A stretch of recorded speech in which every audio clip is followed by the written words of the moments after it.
저희는 몇 주간에 걸쳐서 예수님 그분께서 부활하신 이후에 나타난 여러 가지 일들을 살펴보고 있습니다. 오늘은 특별히 부활하신 이후에 제자들에게 나타나신 예수님, 그리고 예수님께서 하신 말씀들과 그리고 제자들의 반응들을 살피면서 은혜를 나누고자 합니다.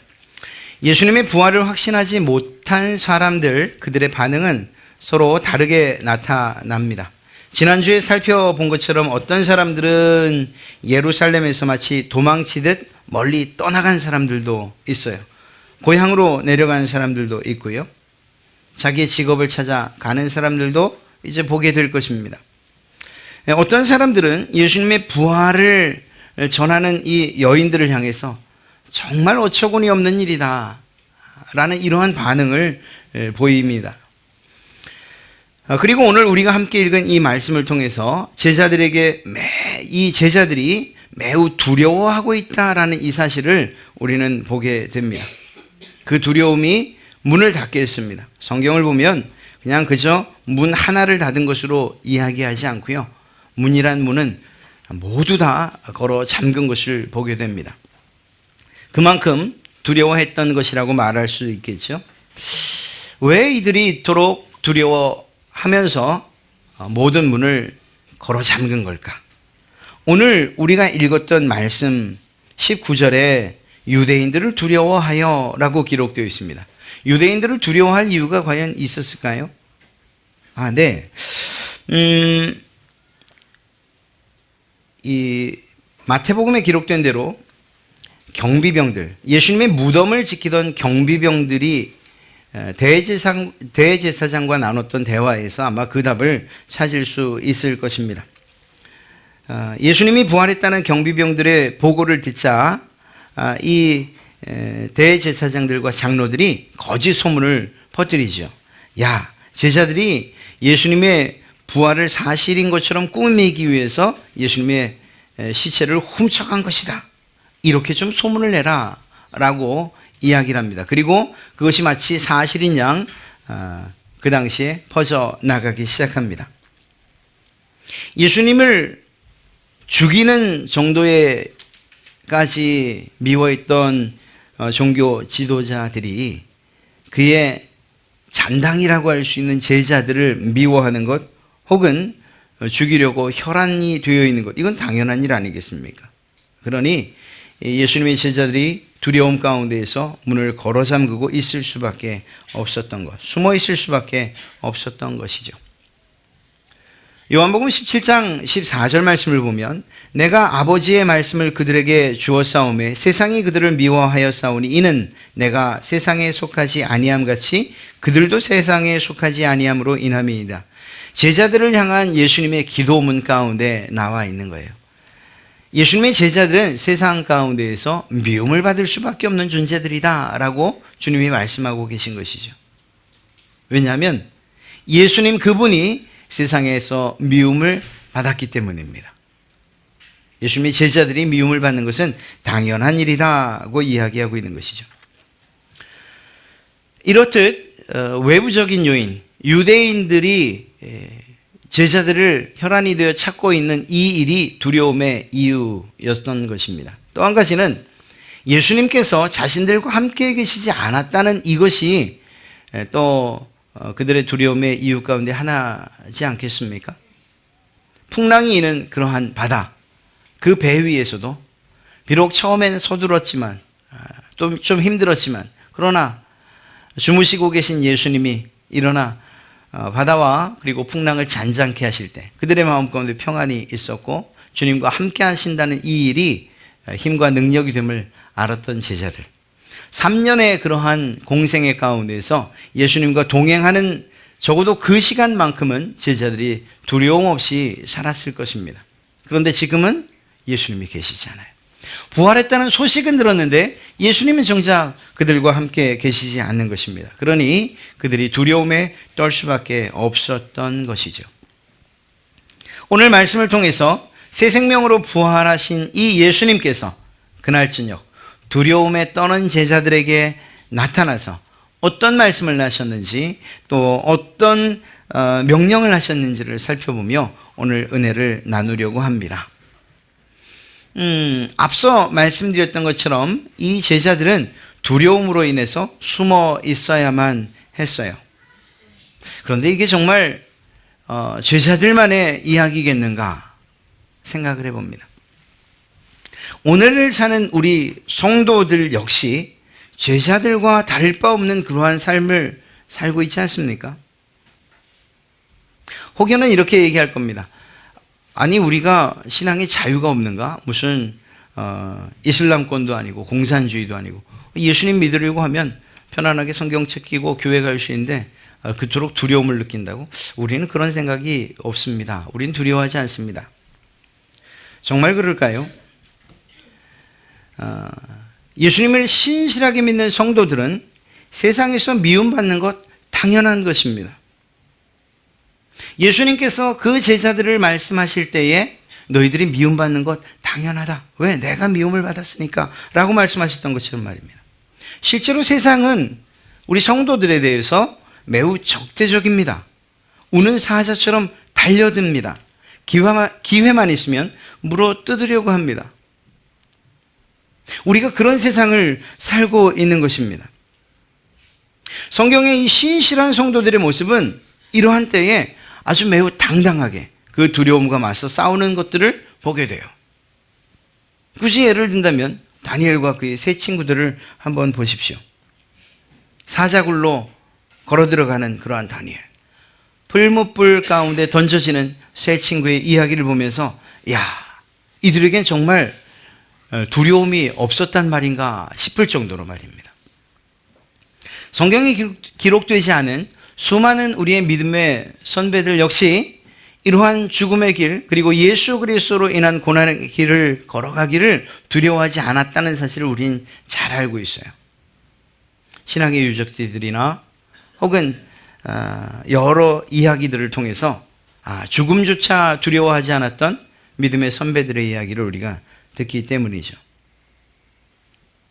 물론 모든 사람들, 모든 성도들이 이러한 다니엘 혹은 그 세 친구, 믿음의 선배들과 같은 길, 또 두려움 없이 그 길에 서는 것은 아닐 것입니다. 신실하다고 말하는 성도들도 두려움을 느낄 수밖에 없는 경우가 있어요. 세상 속에서 성도로서 신실함을 드러내며 살려는 모든 사람들, 그들에게는 두려움이 없을 수는 없는 것입니다. 말씀드린 것처럼 우리의 삶이 신앙에 있어서 좀 자유로운데 그런 두려움 난 모르겠습니다. 한번 생각해 봅시다. 예수님을 어떤 경우에 적극적으로 부인하는 일 없으십니까? 소극적으로는 성도라는 사실, 내가 예수님을 믿는다는 사실을 감추시는 그러한 일 없으십니까?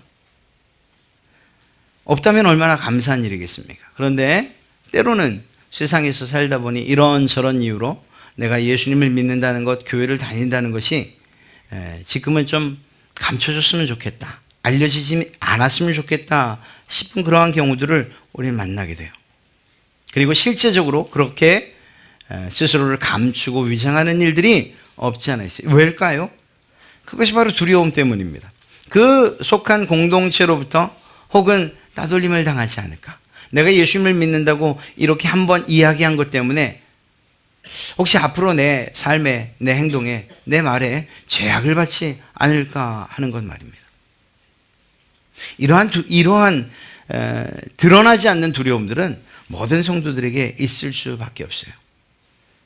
예수님을 믿는다는 것, 그 사실을 이야기하고 나면 말하는 것도 조심스러워지잖아요. 예수 믿는 사람이 무철해, 원수를 사랑하라고 했다며, 기타 등등 많이 손해볼 것 같은 생각 때문에 때로는 그런 두려움 때문에 예수님을 믿는다는 사실, 성도라는 사실들을 때로는 적극적으로 부인하거나 때로는 감추려고 하는 이러한 경향들이 있다는 것입니다. 이것은 사실 두려움으로 인한 행동들입니다. 그렇기 때문에 오늘 말씀들을 통해서 우리가 예수님을 믿는 성도로서 세상 가운데에서 어떻게 살아야 하는지 또한 더 나아가 예수님께서 그런 우리들에 대해서 무엇이라고 말씀하시는지 귀 기울여야 된다는 것입니다. 두려움과 공포로 열리지 않는 그 문, 아니 그들이 심지어 잠가놓은 그 문, 안에서 열지 않으면 들어올 수 없는 그 문, 그곳에 놀라운 기적의 사건이 일어납니다. 안에서 열지 않았는데 예수님께서 그 문을, 그 벽을 통하여 들어오신 거예요.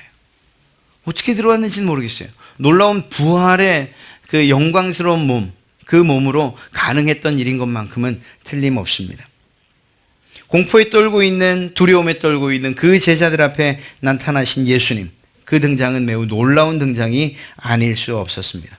여러분, 예수님께서 이렇게 강권적으로 우리의 삶 가운데, 우리의 숨어있는 그곳에 침투하시는 이 일, 이것을 막을 수 있는 사람이 있겠습니까? 예수님께서 여러분의 마음 가운데로, 여러분의 삶의 영역 가운데, 여러분의 가정 가운데 들어가겠다 하실 때에 안 됩니다.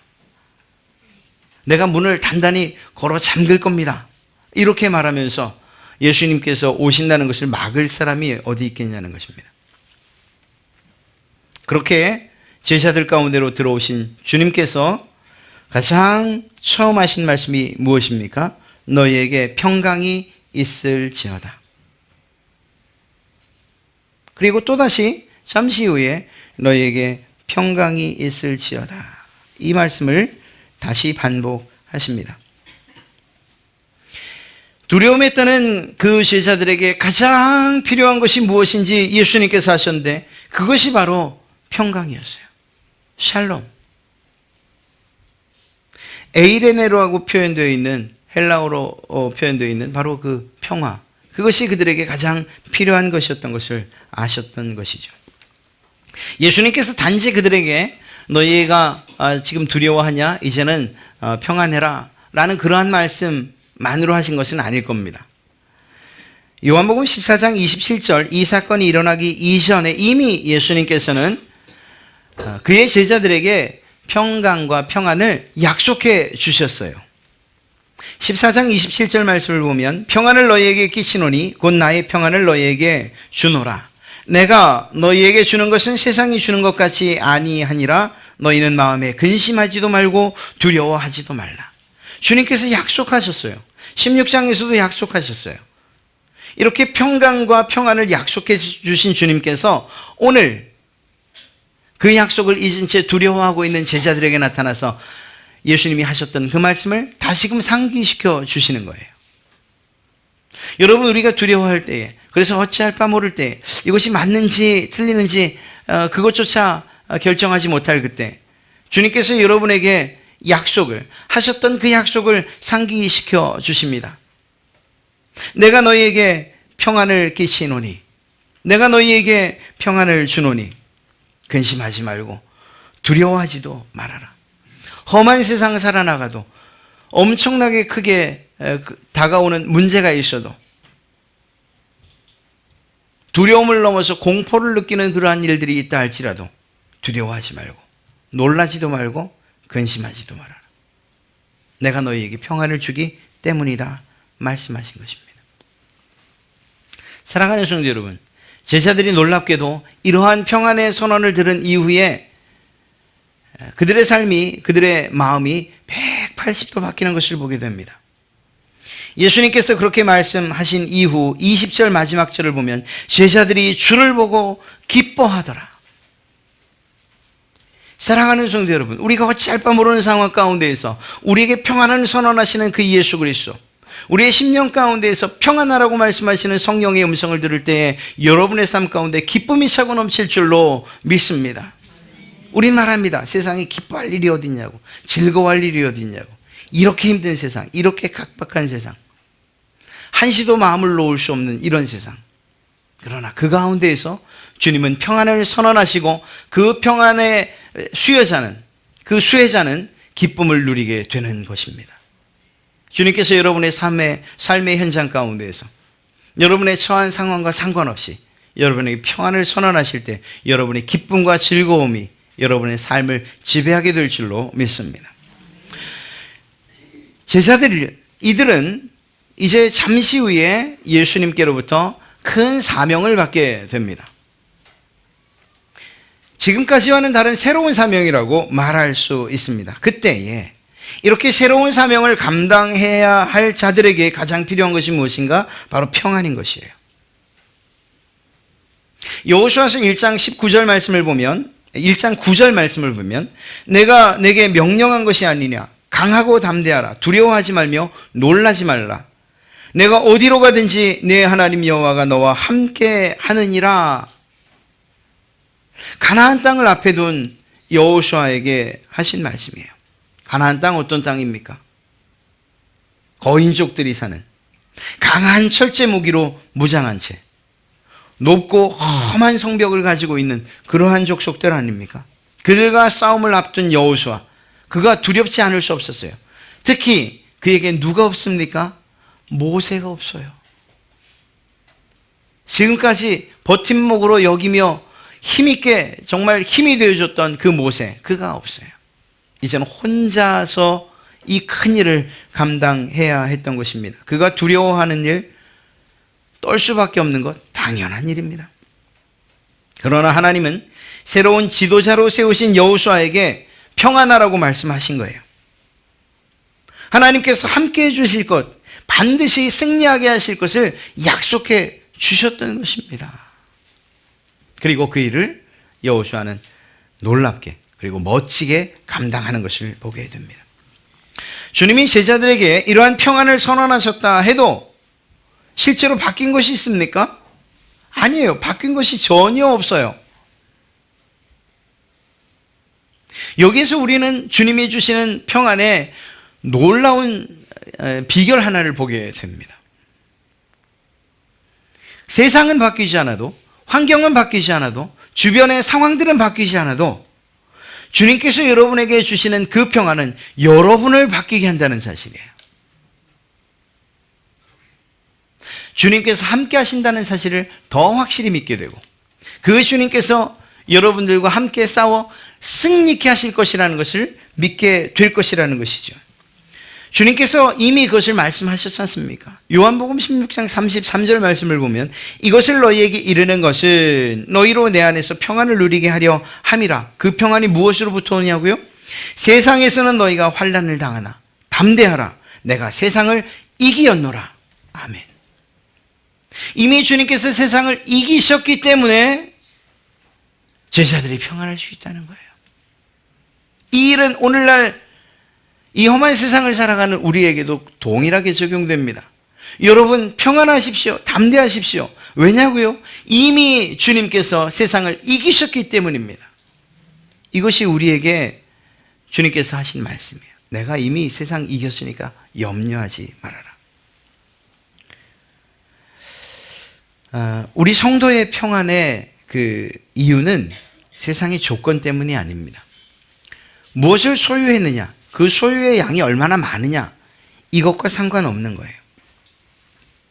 우리를 잡아먹을 듯 달려드는 세상 속에서 그 평안을 유지할 수 있는 유일한 이유는 이미 승리하신 예수님이 바로 여러분의 편이시기 때문인 줄로 믿습니다. 적당한 이해가 될지는 모르겠어요. 저는 경기를 종종 어떤 경기든지 간에 스포츠든 경기를 볼 때 이런 생각을 조금 해요. 저만 느끼는 걸 수도 있을지 모르겠습니다. 지난 6월 25일 날 제가 축구를 조금 좋아하니까 그 예를 들 수밖에 없네요. 6월 23일 날 K리그가 있었는데요. 17라운드째 경기입니다. 강원과 포항이 맞붙었어요. 그런데 후반 24분까지 포항이 4대0으로 이기고 있었습니다. 이쯤 되면 강원의 팬들은 자리를 툴툴 털고 일어나 나가기 마련이죠. 그 경기를 생중계로 보면, 라이브로 보면 가슴이 어떨까요? 막 콩닥콩닥 이제 졌다, 이제 끝이다. 그런데 저는 굉장히 여유롭게 그 경기를 봤어요. 왜냐하면 재방송을 봤거든요. 이미 경기의 내용을 알고 있었어요. 5대 4로 다시 이긴다는 사실을. 후반 25분부터 몰아치기 시작하는데 5골을 넣었어요. 추가 시간에만 3골을 넣었어요. 이런 일이 있을 거라고 제가 생각이나 했겠습니까? 못하죠. 제가 그 라이브를 봤다면, 그래도 속초에서 한 2년 살았다고 강원을 조금 응원해요. 야, 어떻게 저렇게 못하나. 김병수의 매직 이런데 어떻게 저렇게 질 수가 있나 이러면서 애타면서 봤을 거예요. 다시 말씀드리지만 저는 그 경기를 애타면서 보지 않았어요. 여유롭게 봤어요. 4대 0, 1대 0일 때도, 2대 0일 때, 4대 0이 됐을 때도 편안하게 봤어요. 이유가 뭘까요? 이미 이긴 경기라는 것을 알기 때문에. 예가 될진 모르지만 그리스도인의 승리라는 것, 예수님께서 이미 승리하셨다는 사실을 실제적으로 믿는 성도들과 그렇지 않은 성도들의 삶의 자세, 그리고 그 마음의 자세는 다를 수밖에 없어요. 왜 불안합니까? 왜 두려워합니까? 이길지 질지 모르니까. 주님께서 그 일을 말씀하신 거예요. 내가 이미 세상을 이겼어. 그러니까 너희는 담대해, 평안해 라고 말씀하시는 그 주님, 그 주님께서 그저 말씀만 하신 것이 아니라 죽음으로 세상을 이기시고 사탄을 이기신 줄로 믿습니다. 여러분, 평안하십시오. 우리가 노력해서 취한 평안이 아닙니다. 하늘로부터 오는 이러한 평안, 주님께서 선언해 주신 이 평안, 주님께서 승리를 통해 쟁취하신 이 평안이 여러분의 삶 가운데 차고 넘치시기를 주님의 이름으로 축복합니다. 이러한 평안을 선언하신 후에 제자들을 파송하시는 일이 일어납니다. 위임 명령이라고도 말할 수 있겠죠. 너희에게 평강이 있을지어라 라고 말씀하신 그 주님께서 어찌 보면 뜬금없이 위임 명령을 하십니다. 아버지께서 나를 보내신 것 같이 나도 너희를 보내노라. 요한복음에서 예수님은 자신을 하나님에게서 보내심을 받은 자로 자주 언급하셨어요. 하나님께서 나를 보냈다. 이제는 그 보내심과 같은 그러한 선상에서 예수님이 제자들을 세상으로 보내시겠다라고 말씀하시는 것입니다. 게리 버지라고 하는 그러한 신학자는 이렇게 말합니다. 예수님의 보내심에 대해서, 예수님이 세상에서 하나님의 특별한 대리자이셨던 것처럼 그분의 제자들도 예수님의 대리자가 되어 세상에서 일하며 하나님의 살아계심과 예수님의 진리의 말씀을 증언해야 합니다. 여러분이 바로 예수님의 대리자라는 거예요. 제자들에게 너희가 나의 대리자가 되어야 된다, 내가 하나님의 대리자가 됐던 것처럼 주님께서 오늘 그렇게 말씀하고 계신 것입니다. 요한복음에 뿐만 아니라 마태복음에도 이미 위임명령이 기록되어 있었던 것을 저희가 압니다. 모든 민족을 제자로 삼으라. 마태복음 28장 19절부터 20절 말씀에 그러므로 너희는 가서 모든 민족을 제자로 삼아 아버지와 아들과 성령의 이름으로 세례를 베풀고 내가 너희에게 분부한 모든 것을 가르쳐 지키게 하라. 예수님께서 명령하셨던 거예요. 여러분, 파송되는 제자들에게 가장 필요한 것이 있었다면 앞서 말씀드렸던 것과 같은 그러한 평안인 줄로 믿습니다. 그들이 나가는 곳이 평안한 곳이 아니었기 때문이에요. 역설적이긴 하지만 평안을 가지고 나가서 그 평안을 전달해야 되는 것, 이것이 제자들의 임무와 그리고 그들의 사명이었습니다. 파송을 통해서 주님께서 이루시고자 하신 일이 무엇이죠? 첫째는 그들의 구원이라고 이야기할 수 있어요. 복음을 전함으로 말미암아 그들이 구원받는 것 말입니다. 죄 용서함이라고도 말할 수 있어요. 우리의 죄를 덮으시고 우리의 잘못을 계산하지 아니시는 그러한 하나님, 우리를 용서하시는 그 예수님이 그 용서를 위해서 이미 십자가에서 피 흘리셨고 그리고 희생당하셨다는 이 사실을 전하는 것, 죽으셨을 뿐만 아니라 부활하셔서 우리의 소망이 되셨다는 이것을 전하는 이것 말입니다. 이 예수 그리스도를 믿어 의에 이르게 된다는 사실을 전하는 것, 이것이 바로 제자들의 사명이었던 것, 우리의 사명이었던 것이죠.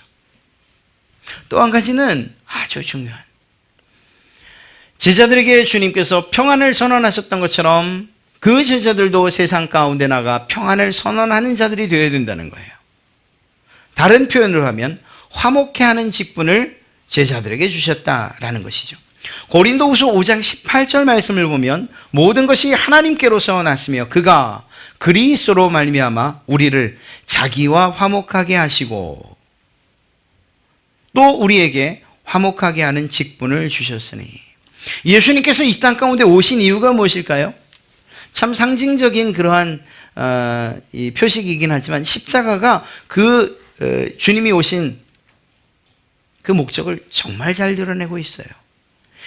예수님께서 이 땅 가운데 오신 것은 좀처럼, 어떠한 일들을 통해서도 하나님과 가까워질 수 없는 우리들을 하나님과 화목하게끔 연결시켜 주시기 위해서 오셨어요. 뿐만 아니라 이웃과 이웃, 나와 또 다른 사람들을 화목해 해주시기 위해서 오셨어요. 이것이 주님께서 이 땅에 오신 목적이에요. 그렇다면 하나님의 대리자로 오신 예수님께서 하나님과 우리를, 하나님과 제자들을, 하나님과 사람들을 화목하게 하기 위해서 오셨고, 사람과 사람들 사이를 화목해 하기 위해서 오셨다면, 예수님의 대리자로서 세상을 향해 나가는 우리들에게도 역시 똑같은 사명이 주어지는 거예요. 바로 화목해하는 바로 이 일 말입니다. 사랑하는 성도 여러분, 여러분이가 계신 그곳에 진정한 평화가 있어야 될 줄로 믿습니다. 진정한 화목함이 있어야 될 줄로 믿어요. 예수님을 믿는다고 하는 가정에서 이러한 화목함이 없다면 도대체 어디에서 화목함을, 어디에서 평안을 찾을 수 있겠단 말입니까? 예수님의 명령을 받은 대리자들이 가득 찬 이 교회 안에서 하늘로부터 오는 평안과 평화, 그리고 화목함을 맛보지 못한다면, 그래서 서로가 서로를 향해서 적대적이고 싸우고 시기하고 질투하고 있는 이러한 일들만이 차고 넘치는 교회라고 한다면, 도대체 주님께서 너에게 평안이 있을지어다 라고 말씀하신 그 평안은 어디에서 우리가 맛볼 수 있냐고요. 사랑하는 성도 여러분, 우리가 예수님의 대리자가 됐다는 사실은 그냥 대신하는 사람, 그 정도가 아니에요. 주님께서 우리에게 너 나의 대리자로 살아라 라고 말씀하셨던 것은 주님께서 가셨던 그 길과 더불어서 그분이 오셔서 하셨던 모든 일들을 우리가 하기를 원하신다는 것을 말하고 있는 거예요. 그 길에는 고난의 길도 있고요, 조롱받는 길도 있고요, 결국은 십자가에 못 박히셨던 것처럼 우리가 희생당해야 되는 그러한 순간도 있어요. 그러나 그 일을 통해서 무엇을 이루셨다고요? 화목을 이루셨다는 거예요. 평화를, 진정한 평화를 그 공동체 안에 이루셨다는 사실이에요.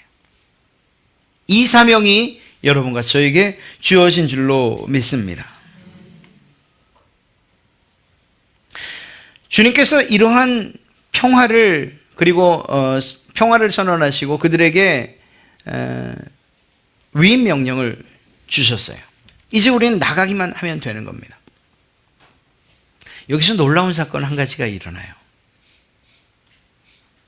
밖에서조차 들어올 수 없도록 안에서 단단하게 걸어 잠궜던 그 문을 제자들이 스스로 벗기는 일들이 일어납니다.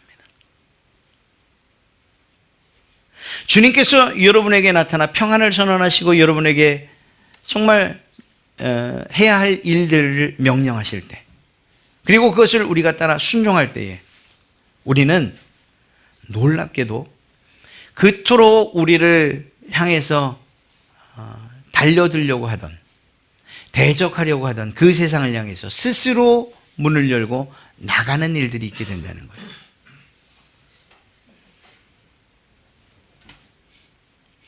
어찌 보면 스스로 고난의 길을, 스스로 죽음의 길을 향해 나가는 거예요.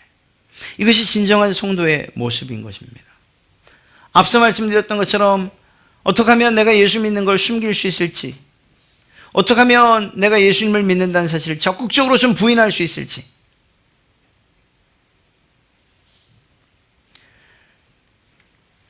이러한 고민들 가운데 빠져있던 그 어떤 사람이 이제는 세상으로 향하여 나가 당당히 내가 예수님을 믿는 사람입니다, 내가 성도입니다, 내가 그리스도인입니다 라고 말하는 이 놀라운 변화가 있게 된다는 거예요. 그리고 그럼에도 불구하고 그 안에 평안이 있다는 것이죠. 예전엔 두려워서 그 두려움 때문에 문 여는 것이 두려웠는데, 밖에서 들어오는 것도 두려웠는데, 이제는 주님께서 주신 평안이 있기에 오히려 그 세상을 향해 나아가는 이러한 놀라운 변화가 있게 되는 것, 그것이 변화된 성도의 삶인 줄로 믿습니다. 또 한 가지, 그들이 그토록 당당하게 세상을 향해서 문을 열고 나갈 수 있었던 이유가 무엇인가? 하나님께서, 주님께서 우리를 홀로 보내지 아니하신다는 사실 때문입니다.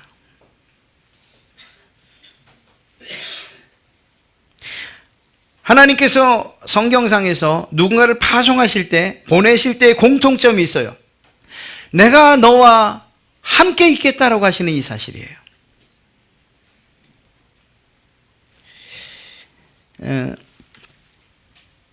제 이야기를 해서 정말 죄송합니다. 이게 저는 기억이 나지 않는데 나중에 말씀을 하시더라고요. 여러분은 그렇게 하시면 안 돼요. 7살인가 8살인가 됐을 때인 것 같아요. 저희 집이 도봉동이었는데 그때는 차도 거의 다니지 않았어요. 얼마 되지도 않았고요. 거의 뭐 논밭이었어요. 제가 조금 그럴 만한 나이예요. 근데 그때 일을 하셨는데 청계천에 이 물건을, 이 오더를 받아와서 일을 하셨던 때거든요. 저는 기억이 나지 않는데 고기를 보냈다는 거예요. 지금 생각하면 아니 이 아버지가 이 아들을 도대체 제대로 믿으신 건지 아니면 무모한 도전을 하신 건지 싶을 때가 많아요.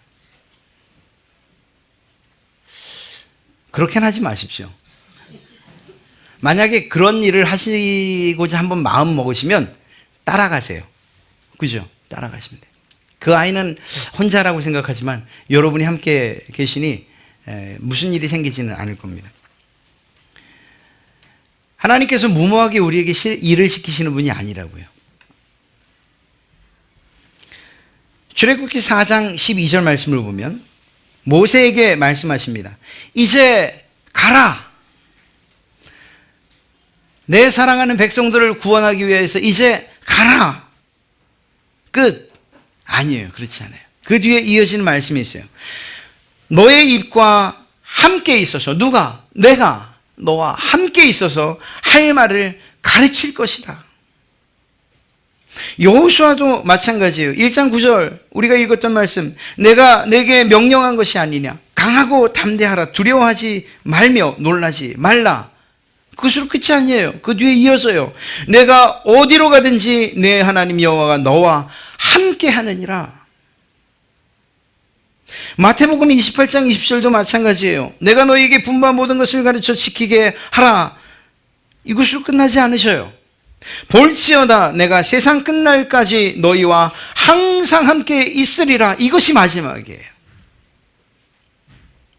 요한복음 20장 22절에도 이렇게 말씀하셔요. 이 말씀을 하시고 그들을 향하여 숨을 내쉬며 이르시되 성령을 받으라. 바로 이것이 주님께서 우리와 함께 하시겠다고 하시는 그러한 가시적인 사건인 거예요. 그리고 이 일은 잠시 뒤 오순절 성령 임재의 사건을 통해서 실체가 되어집니다. 그리고 그 사건은 오늘날 2000여 년 전에 일어났던 그 성령의 임재의 사건, 그 2000년 동안 계속해서 성령님은 역사하셨고, 그리고 주님께서 말씀하셨던 그 약속 역시 완전하게 이루어졌던 것을 우리는 압니다. 사랑하는 성도 여러분, 십자가에서 못 박히시기 전날 밤 주님은 제자들에게 하나님 아버지께서 너희에게 성령을 보내주실 것이라고 약속하셨어요. 그리고 그 약속을 지금 이루셨고 완전하게 오순절날 그 일을 이루셔요. 하나님의 말씀이, 주님의 말씀이 결코 헛되지 않다는 것을 우리가 믿어야 된다는 걸 말씀드리는 겁니다. 그리고 그 말씀이 무엇이냐? 내가 너와 함께 있겠다라고 하신 말씀이에요. 이 얼마나 큰 은혜입니까? 평강이 있을지어다 라고 말씀하시는 것뿐만 아니라 평강의 주인 되시는 그 주님께서 성령님으로 여러분과 여러분의 마음 가운데 함께 계시겠다고 약속해 주셨고 그 일을 친히 이루셨으니 말입니다. 주님께서 여러분들에게 어떠한 일들을 명령하십니까?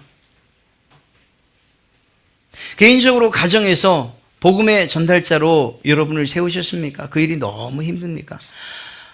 이제 이쯤 되면 내 기도에 응답하셔서 사랑하는 가족들이 예수님을 믿어야 되는데 아직도 전혀 그런 어떤 변화되는 모습들이 보이지 않습니까? 포기하고 싶으십니까? 직장 안에서 여러분이 눈물을 흘리며 기도하는 일들이 있습니까? 교회 안에서 만나는 여러 가지 일들이 있습니까? 여러분에게 주신 그러한 명령들이 있으십니까? 그것이 어떠한 명령이든지 간에 그 명령과 더불어 주님께서 함께 하시겠다고 하신 이 약속도 동시에 함께 주어졌다는 사실을 꼭 기억하시기를 주님의 이름으로 축복합니다. 여러분 혼자가 아니에요. 함께 싸우는 거예요. 함께. 오히려 우리가 뒤로 주춤 물러설지 모르지만 주님은 우리의 앞에 서 계시는 거예요. 이스라엘 백성들이 40년 광야 생활을 할 수 있었던 이유가 무엇입니까? 하나님께서 앞에 서 주셨기 때문이에요. 환경과 조건과 상황에 맞게끔 말입니다. 우린 말이에요. 너무 많은 제 삶의 변수가 있어요. 이런 일도 있고 저런 일도 있고 여기에서 터지고 저기서 터지고 내가 어떻게 세상을 살아야 될지 모르겠어요. 놀랍게도 그 상황과 그 순간마다 이미 주님께서 가장 알맞는 모습으로 앞에 서서 우리를 인도하고 계시다는 사실입니다. 낮에는 구름 기둥으로, 밤에는 불 기둥으로 말입니다. 그 주님께서 여러분과 함께 해주시겠다고 약속해 주셨어요. 그리고 그 일은 사실입니다. 여러분이 어떤 상황 가운데 있든지 어떤 처지에 있든지 누구를 만나고 그 만남이 기쁜 만남이든 정말 땅이 꺼지는 것 같은 그러한 애통한 만남이 되건 그때마다 주님께서 함께 해 주시겠다고 약속해 주셨고 그 약속을 신실하게 오늘도 이루는 줄로 믿습니다. 한 가지 생각할 것은 주님께서 나를 대사로 보내셨다고 말씀하셨구나. 이 대사는 안타깝게도 주님이 그러셨던 것처럼 종입니다. 종. 영광을 받는 대사가 아니에요. 엠베서더.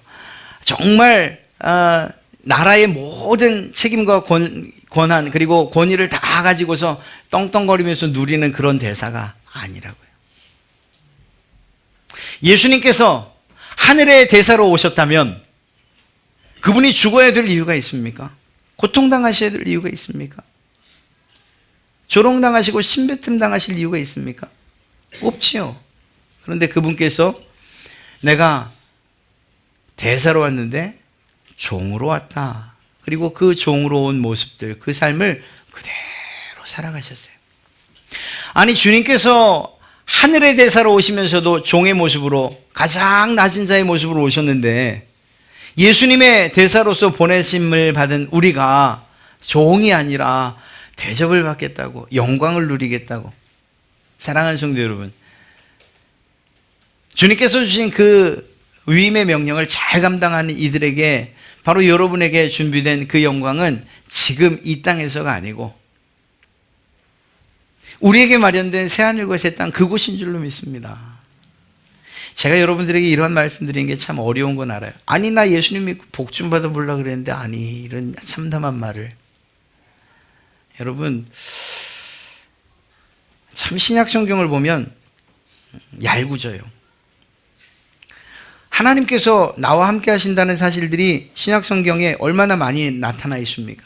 예수님께서 함께 하신다고 했고 그 함께 하신다는 사실들이 성령님을 통해서 실제로 이루어진 사건들이 신약 성경 안에 가득 기록되어 있어요. 그런데 그 삶을 보면 수은 고통과 고난과 매맞음과 헐벗음과 옥에갇힘과 파선당함과 광야에서 고통당하고 짐승에게 고통당하고 벌레들한테까지도 사람들한테 따돌림 당하고 사람들한테 외면당하는 일들만 기록되어 있어요. 그러다가 죽어요. 그러다가 유배돼요. 우리가 생각하는 하나님이 나와 함께 하실 때 대사로서 보낸 사람들이 누려야 할 영광은 좀처럼 없는 것처럼 보여요. 사랑하는 성도 여러분, 이때 필요한 것이 하나님을 향한, 주님을 향한 믿음인 줄로 믿습니다. 그 믿음과 더불어 인내함이 필요한 것이죠. 왜냐하면 우리의 결말은 이 세상에서 보는 것이 아니기 때문이에요. 주님께서 우리에게 약속하신 새하늘과 새 땅의 완성은 이 땅에서 이루어지는 것이 아니에요. 물론 그렇다고 해서 이 땅 가운데서 그토록 힘들고 어려운 길들만 걸어야 되느냐? 아니죠. 영원한 새하늘과 새 땅의 약속과 영광들, 그것을 향해서 나가는 그들, 주님이 함께 하시기 때문에 비록 어렵고 힘든 길 가운데에서도 오늘 이 예수님의 제자들이 평안이 있을지어다 라고 말씀하신 그 말씀으로 말미암아 기쁨을 가졌던 것처럼 그 고통 가운데에서도 아골골짝 같은, 그리고 또 사망의 음심한 골짜기 같은 그 길 가운데에서도 기쁨으로 걸을 수 있는, 주님께서 주시는 평안과 즐거움으로 그 길을 걸어갈 수 있도록 주님이 하신다니까요. 이게 놀라운 신비 아닙니까? 마음은 힘들고 몸도 힘들고 세상 살아가는 것 정말 이렇게 힘들어야 되나 싶은데, 그런데 속에서는 기쁨이 있는,